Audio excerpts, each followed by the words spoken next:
We begin with a story you'll see only on Western Mass News. We'll hear from a woman who witnessed the crash that killed 15-year-old Chicopee Comp student Alex Ortiz and says she did what she could to help. I'm Dave Matson.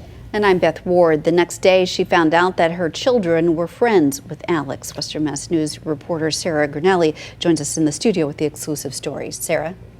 Yeah, that woman did not want to show her face, but she describes the lasting impact this crash had on her and her daughter, who was in the car at the time.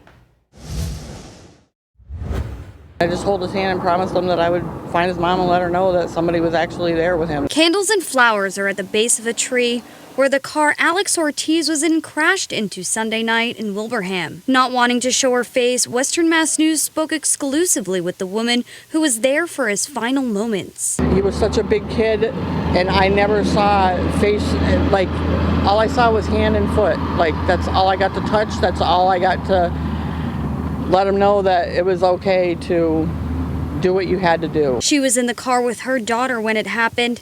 Alex died at the scene of the car crash on 3 Rivers Road. The other person in the car is still in the hospital. Kind of happened so fast that it was almost like we all coming one way and him coming the other way. We almost scared. The next day, she couldn't believe it when she learned Alex was the person she comforted. To wake up the next day and find out I was really holding the hand of a 14, 15-year-old kid. Right.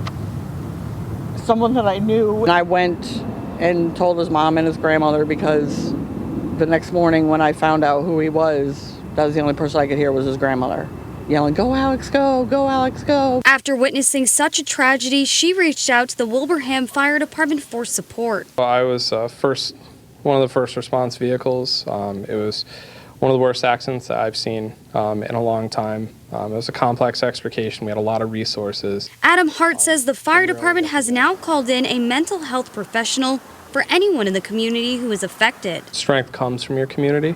That's something you can build every day. It doesn't always have to take a tragic event, but you can build and strengthen that community on the good days, so when bad days come, you're ready. As for the woman, she says she will be stopping by with her daughter. I will, because I want her to understand that even though something like this tragically happened, it can happen anytime, anywhere.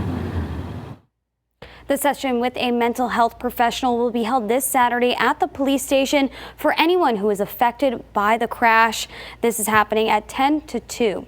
In the studio, Sarah Gurnelli, Western Mass News.